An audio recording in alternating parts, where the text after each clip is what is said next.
Greetings everybody. Let's talk about thieving, and this will be the third episode for our Ultimate Ironman Tips and Tricks guide.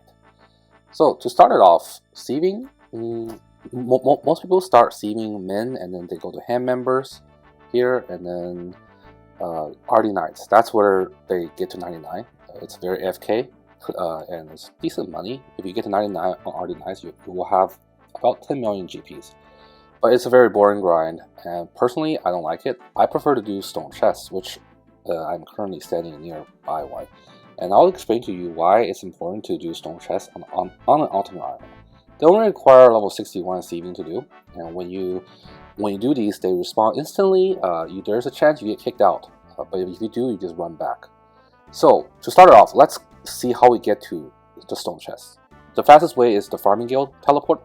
You can use the cape if you have it, or a scales necklace if you don't, or a spirit tree. But basically, you teleport to the farming guild and you just run about southwest to the Lizardman Temple, go down the tunnels, and do the chest. You can also use the Battlefront teleport and the fairy ring, which are similar in distance. So there's multiple ways to get here.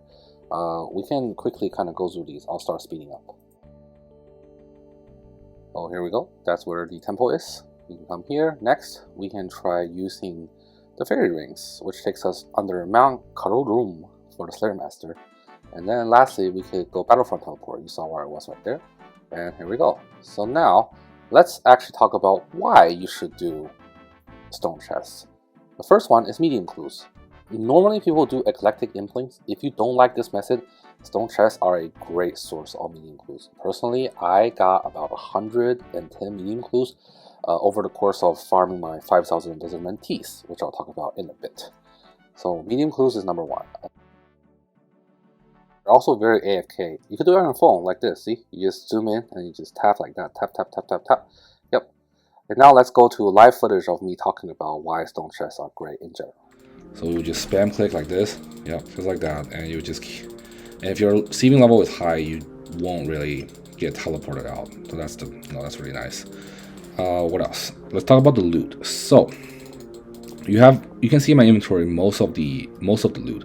Oh, you do want to bring a lockpick. You want to bring some needle and thread. And you want to bring a chisel. The reason being, the most common loot you get is actually one Lizardman Fang, and you need 5,000 Fang plus a talisman to create a house-mounted Xerax talisman that takes you to very useful teleport locations, including race 1. So I've finally finished this like side grind. That's why I'm showing you this.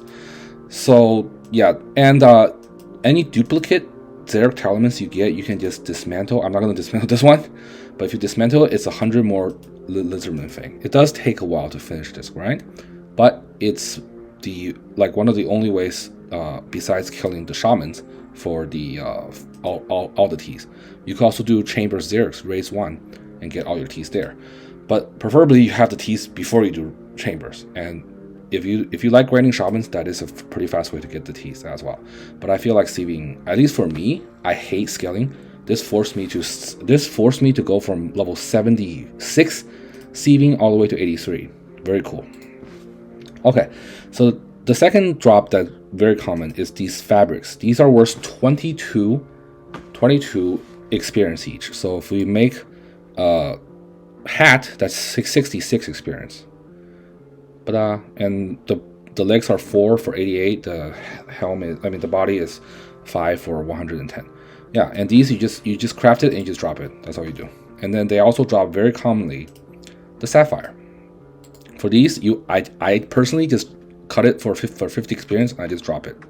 Yeah, they kind of rarely drop rubies, pretty rare, but not that rare. And I would just craft these and make them into bolt tips because ruby bolt tips late game pretty useful. So that's my stack there. They also drop diamond bolts, a lot rare this time. You can tell the ratio is very different. And then very rarely they will drop onyx bolt tips.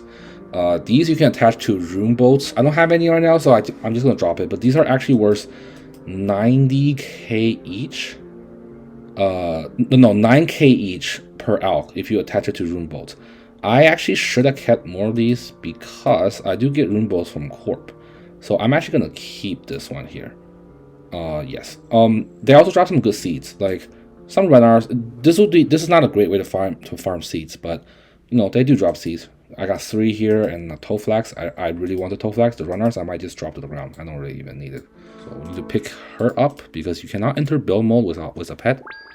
So we go here and then we come right here and we build it right here. Build. Mounted Xeric Talisman. Mahogany plank.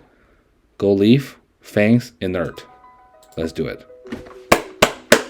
Ladies and gentlemen, that took so long. We finally got it. Yeah. And with that grind behind me, now it's time to go back to Corp and serve and everything else needed to prepare for race 3. But the talisman is really nice. I can get closer to the Hosidius farm patch. This is the closest you can teleport to that farm patch.